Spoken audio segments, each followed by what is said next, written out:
नमस्कार श्रोते हो, दीपक रेगे कथाकथन चॅनलवर तुम्हा सगळ्यांचं मनापासून स्वागत.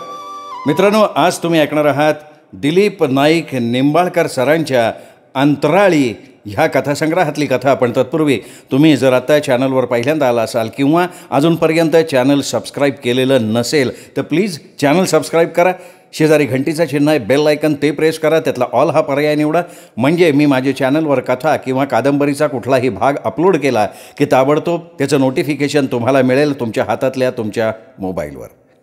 मित्रांनो, आज ऐकूयात दिलीप नाईक निंबाळकर लिखित अनोळखी दुःख. हे आता अति होतंय बरं का विदुला. आजपर्यंत दिवसातला काही वेळ देत होतीस तोपर्यंत ठीक होतं, मी काही बोललो नाही. पण आता तू तर थेट आठवडाभर तिकडेच जाऊन राहायची तयारी करतेस. हे काही बरोबर नाही. अगं, आपण संसारी माणसं आहोत. आपल्याला एक मुलगी आहे, तिच्या शाळेचा प्रश्न आहे. तू अशी आठवडा तिकडेच राहायला लागलीस तर पण मी तर गेले वर्षभर तुम्हाला कल्पना दिली आहे. आज काही अचानक उठून मी निघालेली नाही. मला एक पूर्ण आठवडाभरासाठी या पुढील साधना वर्गांसाठी आश्रमातच राहावं लागेल असं मी याआधीच सांगितलं आहे. मग आत्ता हा त्रागा कशासाठी? अगं हो, सांगितलं होतंच, हे बरोबर आहे. पण तुझ्या इतर क्रेजप्रमाणे हे देखील 4-2 महिन्यांचं खूळ असेल असं मला वाटलं होतं. तुझी या आधीची खुळं आली आणि गेली, तसंच हे सुद्धा जाईल असं वाटत होतं, म्हणून मी गप्प बसलो. तर हे प्रकरण अगदी गळ्याशी चाललंय. तुम्ही खूळ म्हणा नाही तर क्रेज म्हणा, पण मला आता यातच आयुष्याची सार्थकता दिसायला लागली आहे. आत्ता कुठे मला जगण्याचा खरा अर्थ गवसतोय असं वाटायला लागलंय. तुम्ही माताजींच्या चरणी आलात ना, तर तुम्हाला सुद्धा ए बाई, अगं राहू दे तुझ्या माताजी तुझ्याजवळ आणि तुझं ते जीवनदीप मार्गदर्शन. आता ऐकून पाठ होत आलंय. मनूच्या शाळेचं काय करायचं ते सांग फक्त. 1-2 दिवसांपेक्षा जास्त रजा काढून घरी थांबणं काही मला जमणार नाही. आणि तसंच मला आपल्या आयुष्यातले आजचे रोजच्या पोटापाण्याचे प्रश्न महत्त्वाचे वाटतात. हेच ते. या संसाराच्या चिखलातनं बाहेर येण्यासाठी मी मार्ग शोधतीये, तो मला दिसायला लागलाय. तर तुम्ही मला परत यातच अडकवायला बघताय. तुम्हाला कळत कसं नाही आहे, हे असलं जगणं शाश्वत नाही. जोपर्यंत तुम्ही या मार्गात येत नाही तोपर्यंत हे असत. बास आता नको आहे पुढचं प्रवचन. माझ्या मनूच्या आयुष्याचं काय करायचं ते आम्ही बघून घेऊ. आत्ता मला मनूच्या शाळेचं काय करायचं आहे तेवढंच सांग. तसंही यावर्षी तिची शाळा खूप दिवस बुडाली आहेच, त्याची काळजीच नका करू तुम्ही. मी तिला माझ्याबरोबर घेऊन जाणार आहे. तसंही तिला पुढच्या वर्षापासनं श्री भारतीमांच्याच शाळेत घालायचं ठरवलं आहे. शाळेच्या शिक्षणाबरोबर आयुष्य मार्गावरचे शाश्वत जीवनाचे धडे मिळतील तिला. अरे, हे कधी आणि कसं ठरवलंस तू? अगं, आपल्या दोघांची मुलगी आहे ती. मला काही बोलली नाहीस, विचारलं नाहीस, चर्चा नाही, विचार नाही. असा अचानक धाडकन तिच्या आयुष्याविषयी निर्णय घेऊन मोकळी झालीस. अगं, याला संसार नाही म्हणत. आलं मनात, ठरवलं पक्क, धरली दिशा, असं होत नसतं. लग्नानंतर तुझं काय किंवा माझं काय, आयुष्य एकट्याचं नसतं. तसंच ते आपल्या दोघांचंच असतं असंही नाही. ते आपलं, आपल्या मुलीचं, आपल्या दोघांच्या घरच्यांचं, इतर नातेवाईकांचंही असतं. सगळे निर्णय सगळ्यांना विचारून घ्यायचे असा त्याचा अर्थ नाही, पण ते एकट्यानंच घ्यावेत असाही नाही. हेच तर मला पटत नाही. संसाराच्या या गुंतड्यातून पाय सोडवायचं बघायचं का त्यातच गुरफटून तो सोडवण्यात आयुष्य घालवायचं, निरर्थक धडपडत राहायचं. यातच माणसाचं सगळं आयुष्य जातं आणि शेवटी हाताला तर काही लागत नाही. हात कोरडे ते कोरडेच. हे बघ विदुला, मला माहिती आहे मी परत तेच सांगतोय, तरीही सांगतो. तुला काय पटतंय, काय पटत नाही यावर आपले आयुष्य नसतात अवलंबून. आपण जिथे राहतो त्या समाजाच्या मदतीनं आपले आयुष्य सुरळीतपणे पुढे जात असतात. त्या समाजाचे नियम, रूढी, रीतिरिवाज हे आपल्यासारख्या सामान्यांना पाळावेच लागतात. नाही, मला मान्य आहे की कालबाह्य जाचक रूढी टाळल्याच पाहिजेत आणि तशा मी त्या कधीच पाळल्या नाहीत हे तुलासुद्धा माहिती आहे. अगदी आपल्या लग्नापासून ते आत्तासुद्धा आपल्या लग्नानंतरही रोजच्या जगण्यातला माझा रोल कधीही टिपिकल नवरोजीसारखा नाही हे तुला मान्य करावंच लागेल. पण जे नियम रीतिरिवाज साधं सोपं सरळ आयुष्य जगायला मदतच करतात त्याच्याशी फटकून वागण्याची ताकद आणि इच्छाही माझी तरी नाही आहे. हां, काही माणसं यापेक्षा वेगळ्या वाटेनं जात असतात हे मान्य आहे मला, पण त्यांची गोष्टच वेगळी आहे. आयुष्याच्या सुरुवातीलाच त्यांनी हा मार्ग निवडलेला असतो. पण असं अर्धं आयुष्य चालून आल्यानंतर विशेषतः बरोबरच्या जोडीदाराचा विचार न करता अचानक रस्ता बदलून सुरक्षित चाललेले आयुष्य उसवून दुसरी अनोळखी वाट धरणं हे काही मला जमणार नाही आणि मला ते जमवायचं सुद्धा नाही. तू चांगली शिकलेली आहेस, विचार कर परत एकदा. हेच तर माताजी नेहमी सांगत असतात ना, रास्ता छोडोगे तो ही ईश्वर पाओगे, सोचना छोड़ो बस चल पड़ो, भगवान ही तुम्हारी उंगली पकड़कर सही रास्ते पे ले जाएगा. अगं माझी आई, जरा ऐक, भानावर ये. असं विचार न करता आंधळेपणानं आपल्यासारख्या सामान्य माणसाला नाही जगता येणार. तुझ्या माझ्यासारख्यांना जगण्यासाठी काही कमवावं लागतं, त्यासाठी हातपाय मारावे लागतात, धडपडावं लागतं. या असल्या अंतराळातल्या गोष्टी प्रवचनांनी पोटं नाही भरत. तुला नोकरी नाही करायची तर नको करू हे तर मी लग्नानंतर सांगितलं होतंच. मी कमवीन म्हणजे कमवतोच आहे. तुला घरात राहून काही करायचं असेल तर म्हणजे शिकवण्या घेण्यासारखं काहीही कर. चित्रकलेसारखी दैवी देणगी तुला मिळाली आहे. कलाकुसर तुझ्या हातात आहे, त्याचा वापर कर. आपल्या मनूला घडव. पण हे असलं संसारातनं मध्येच उठून जायचं, मनाला वाटेल तसं घराला नाचवायचं, हे कसलं खूळ घेऊन बसली आहेस? हेच तुम्हाला समजत नाही. ही माझी अडचण आहे. शेवटी करता करविता तो जगन्नियता आहे. त्याच्यावर भरवसा ठेवून चाललो तर जगणं कधीच अवघड नसतं. मग मी केलं, मी कमावलं असं म्हणण्याला तरी काय अर्थ आहे? आणि जग जातं म्हणून आपणही त्याच वाटेवर जायचं हा हट्ट तरी कशाला? अगं पण मग पोटाला काय घालायचं? त्यासाठी तरी जगाच्या समाजमान्य नियमानुसार चालावं लागेल ना. तुझ्या माताजींचा तो उंगली पकडके सही रास्ते पे नेणारा भगवान काही आपली महिन्याची बिलं भरायला येणार नाही.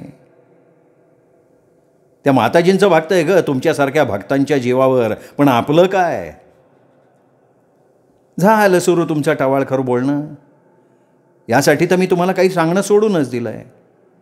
माझी मी चालली आहे ना या रस्त्यानं. तुम्हाला काय त्रास आहे होत्या? मग हे असलं तिरकस बोलणं कशासाठी? विदुला, तुला समजत नाही आहे का समजावूनच घ्यायचं नाही आहे हेच मला कळेनासं झालं आहे.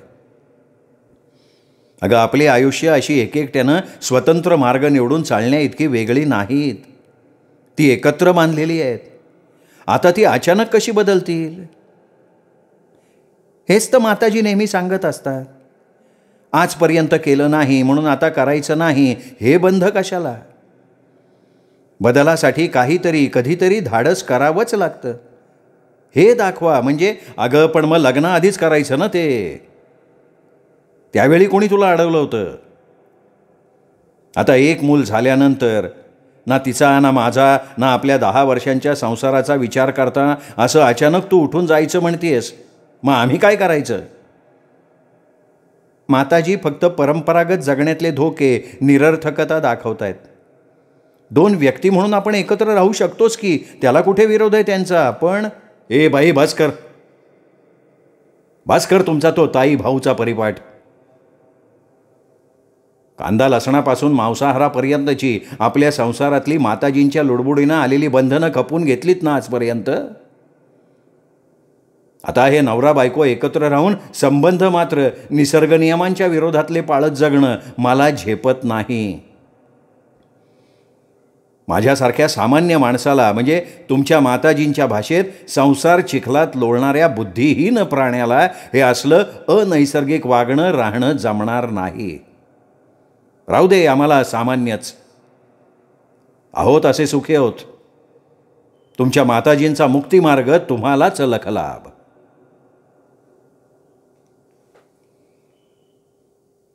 विदूला गेली त्याला आता 8 महिने होत आले. त्या आठवडाभराच्या शिबिराला जाऊन परत आलेली विदूला माझी लग्नाच्या वेळची विदूला नव्हतीच. माणसं अंतर्बाह्य इतकी कशी काय बदलू शकतात? त्या आठवडाभराच्या साधना वर्गानं अशी काय जादू केली कोणास ठाऊक. पण त्यानंतर ती आमच्या संसारातून अलिप्तच होत गेली. आता तर मनूला घेऊन ती कायमची आश्रमवासीच झाली आहे. जातेवेळी कसलाही वाद घातला नाही, निरोप नाही. फक्त एक अत्यंत कोरडं पत्र ठेवून गेली. माणसातला सगळा ओलावा, जगण्यातला सगळा रस शोषून घेणाऱ्या माताजींच्या तत्वज्ञानाचा मोठा लोंढा मात्र त्या पत्रातनं वाहत होता. ते सगळं माझ्या आकलनाबाहेरचं होतं. विदूला या जगात आहे, पण ती आपल्या आयुष्यात नाही हे प्रखर सत्य फक्त मला त्यातून उमजलं. जाताना घरातून ती फक्त गेल्या 2 वर्षांपासून वापरत असलेल्या पांढऱ्या साड्या, माताजींच्या प्रवचनाची पुस्तकं एवढंच घेऊन गेली. लग्नापासून तिने स्वतःच्या आवडीनं घेतलेल्या साड्या, दागिने या कशालाही तिने हात लावला नव्हता. तिला भेटून परत घेऊन यावं म्हणून मी आश्रमात गेलो तर कोणा त्रयस्थाला समजावून सांगावं इतक्या तटस्थपणानं ती मलाच समजावत होती. हे सगळं काय चाललंय? हा बदल का आणि कसा, कशासाठी झाला आहे? हे सगळं समजण्याचं कोमेजलेल्या मनूचं वयच नाही. आई सोबत आहे हे तिच्यासाठी पुरेसं होतं. मी मात्र सैरभैर झालो आणि अजूनही आहे. त्यावेळी विदूला काय सांगत होती हे खरं तर मला अजिबात उमजलंच नाही. आमचा संसार, संपूर्ण आयुष्य अशा अकल्पित भूकंपानं उद्ध्वस्त होत होतं. मी त्या धक्क्यानं बधीर झालो खरा. आमच्या लग्नानंतर माझ्या नोकरीमुळे लगेचच मला आणि विदुलाला घरापासून लांब दुसऱ्या शहरात संसार थाटावा लागला. आई बाबा अधूनमधून येत असत, पण 4-8 दिवसांसाठीच. नवीन शहर, नवा संसार यात खेड्यातून आलेली थोडीशी बुजरी विदूला लवकरच रुळली. सुरुवातीला माझ्याशिवाय जवळ भाजीही आणायला न जाणारी विदूला वर्षभरातच मलाच सिनेमा थिएटर्स, मॉल्स, बाजार ह्याविषयी आणि त्यातल्या वेगळेपणाविषयी सांगायला लागली. याच काळात मी तिला नोकरी करण्याविषयी सुचवून बघितलं. त्यात फक्त आर्थिक लाभाची अपेक्षा नव्हती, तर नोकरी करणाऱ्या प्रत्येकाला एक शिस्तशीर आयुष्य जगण्याची, आर्थिक वेळेची शिस्त, नियोजनाची सवय लागते हे मला मनोमन पटत होतं आणि त्यासाठी मी तिला नोकरी करण्याविषयी सुचवत होतो. ती पदवीधरसुद्धा होती. याशिवाय माझ्या नोकरीमुळे मी दिवसभर काही वेळा फिरतीवर सुद्धा असायचो. तिचा कंटाळवाणा दिवस नोकरीनिमित्तानं का होईना सुखकर होईल असं वाटत होतं. पण तिची काही नोकरीची तयारी नव्हती. मीही फार आग्रह धरला नाही. पण मग घरात राहून का होईना अल्पशी कमाई आणि वेळ जाण्याचं साधन म्हणून करता येण्यासारख्या काही गोष्टी म्हणजे क्लास घेण्याविषयी तिला सुचवलं मी. तिला चित्रकलेसारख्या कलेचा लाभ झाला होता. मेहंदी, रांगोळ्या उत्तम काढायची. ते शिकवावं असं सुचवलं. त्यातही तिने फारसा रस दाखवला नाहीच. नसेल करायचं तर राहू दे म्हणून मीही सोडून दिलं. एकतर आर्थिक निकड नव्हती.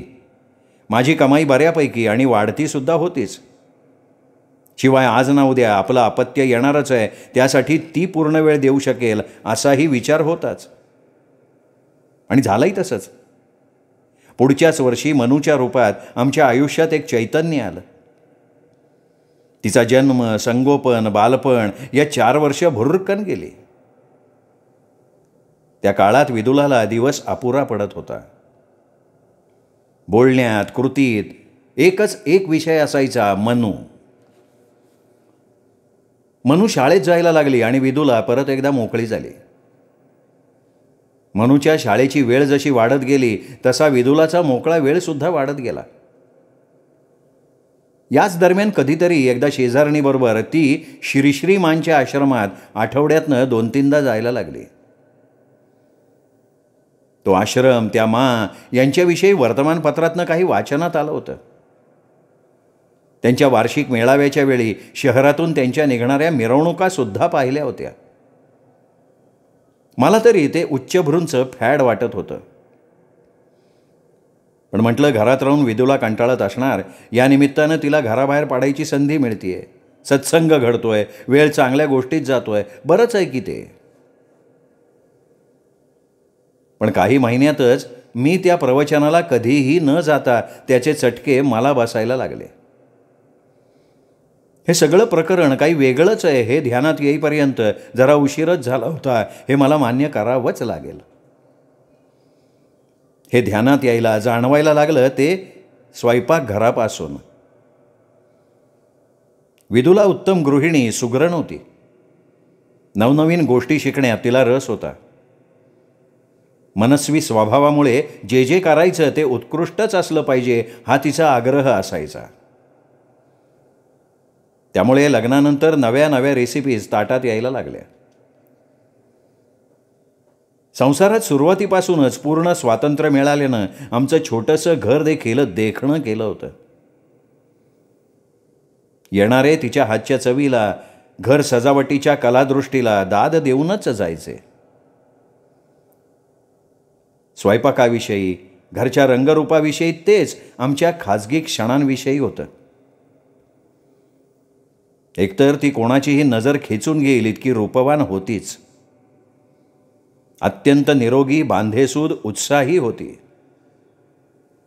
आत्तापर्यंत, म्हणजे ती माताजींच्या प्रभावाखाली येण्यापूर्वीपर्यंत आमच्या रात्री सुखानं काठोकाठ भरलेल्या होत्या.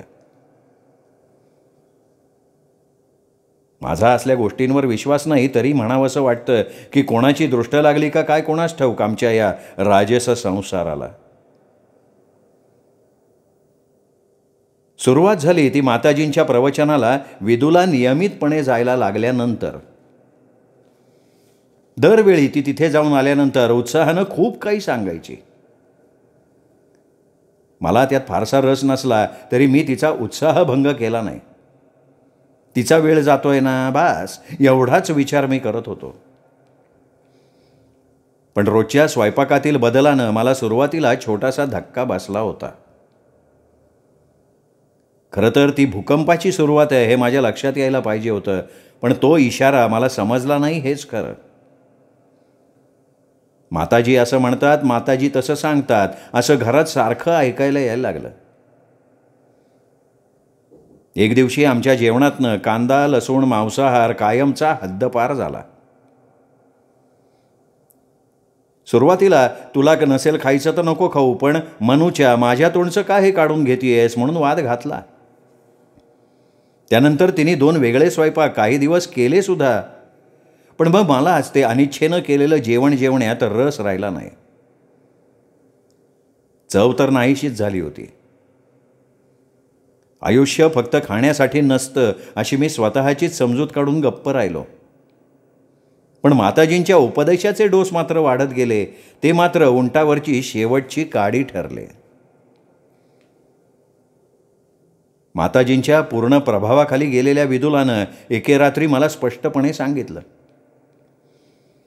इथून पुढे आपण आता परंपरागत नवरा बायको नाही तर केवळ विशुद्ध भावनेनं एकत्र राहणारे सहचर आहोत. त्यामुळे मी आणि तुम्ही आजपासनं वेगळं झोपायचं. ती नेमकं काय म्हणतीये, सूचित करतीये हे काही वेळ तर मला उमगलंच नाही. इतका मोठा धक्का मला त्यावेळी बसला. हे पूर्णपणे ध्यानात आलं प्रत्यक्षात ती तसं वागायला लागली तेव्हा मात्र मी हतबुद्ध झालो. सगळीच उपासमार सहन करणं माझ्यासारख्या सामान्य माणसाला जमणार तरी कसं? खाणं पिणं बाहेर करता येतो, पण लैंगिक सुखाचं काय? ते कसं माझ्यासारख्या मध्यमवर्गीय भक्कम संस्कारात वाढलेल्याला शक्य व्हावं? आणि मला ते शक्य करायचंही नव्हतं. त्यावेळी मात्र मी कडाक्याच्या भांडणाच्या तयारीत असतानाही माझं एकट्याचंच तोंड वाजत राहिलं. विदुला ठार बहिरी स्थितप्रज्ञ झाली होती. तिने प्रतिवाद केलाच नाही. हे मौनाचं नवं हत्यार माझी मात्र चिडचिड वाढवत होतं. आहाराविहारापासून नवरा बायकोच्या लैंगिक आयुष्यापर्यंत खोलवर घुसलेल्या माताजी नावाच्या वादळानं आमचं वैवाहिक जीवन मात्र पार उद्ध्वस्त झालं. त्यानंतर आम्ही केवळ रात्रीच्या आसऱ्यासाठी घरात येणारे, सकाळी उठून वेगवेगळ्या दिशांनी चालायला लागणारे वाटसरू उरलो होतो. माणसं अपघातात दगावतात, अकस्मात येणाऱ्या आजारात साथ सोडून जातात. काही वेळा अपंगत्व, असहाय्यता, अगतिकता येऊनही वेगळी होतात. क्वचित प्रसंगी विश्वासघात करून जातात, फसवली जातात. बऱ्याच वेळा आपण एकमेकांसाठी नाही हे ओळखून समंजसपणानं वेगळी होतात. सुखाच्या शोधात परत आपापल्या दिशा धरून मार्गस्थ होतात. काळाचं औषध घेऊन सावरतात. ही सर्व दुःख थोडी तरी माहितीची, ओळखीची असतात. पण माझ्या वाट्याला आलेल्या या दुःखाची ओळख काय सांगावी? ना ते परिचयाचं, ना माहितीचं. त्याला तोंड कसं द्यावं हे कोणी सांगेल का? म्हणजे मी काही चुकलो म्हणून ही असली पुढचं सगळं आयुष्य लोंबकळत काढण्याची शिक्षा मला मिळाली आहे? माझा नेमका गुन्हा काय? परंपरागत नवरेगिरी करत मी विदुलाला वागवायला हवं होतं का? सर्वसामान्यांसारखं चाकोरीबद्ध संसारी स्वप्न पाहत जगणं हा गुन्हा आहे का? सांगेल का कोणी याची उत्तरं?